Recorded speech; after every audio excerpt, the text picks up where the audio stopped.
এটা হচ্ছে ইসলামের ইতিহাসে প্রথম মসজিদ, নাম কুবা মসজিদ।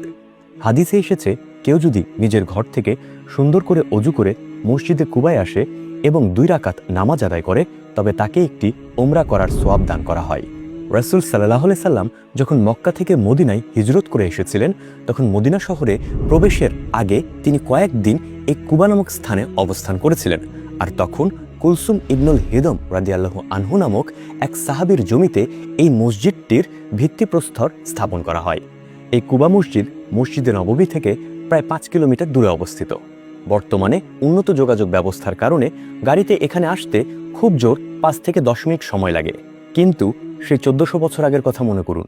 সেই সময় এই দীর্ঘ পথ তীব্র গরমে আল্লাহ রসুল পায়ে হেঁটে পাড়ি দিয়ে আসতেন। মদিনায় অবস্থানকালে তিনি এই মসজিদটিকে এতটাই ভালোবাসতেন যে প্রতি শনিবারে তিনি এখানে এসে 2 রাকাত নামাজ আদায় করতেন। কুবা মসজিদের এই ঘটনাটা আমাদের একটা অন্যরকম শিক্ষা দেয়। মক্কা থেকে মদিনায় হিজরতের সময় সেই কঠিন জার্নিতে রাসূল পাককে কাফেররা যখন হন্য হয়ে খুঁজছিল, চরম সংকটের সময়ও রাসূল পাক মদিনায় প্রবেশের আগে যে কাজটি করেছিলেন সেটা হলো একটা মসজিদ তৈরি করা, সেজদার একটা জায়গা তৈরি করা।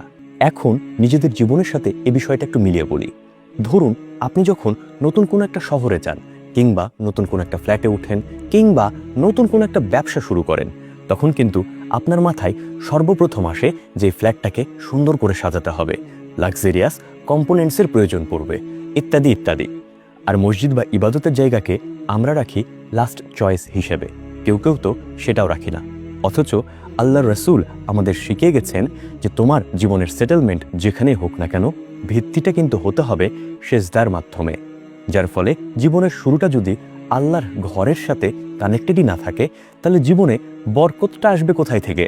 কুবা মসজিদের 2 রাকাত নামাজ শুধু একটা ওমরার সোয়াব দেয় না, বরং আমাদের মনে করিয়ে দেয় জীবনের প্রতিটা নতুন শুরুতে, প্রতিটা নতুন মোড়ে সবার আগে নিজের মালিকের সামনে সেজদায় অবনত হতে হয়।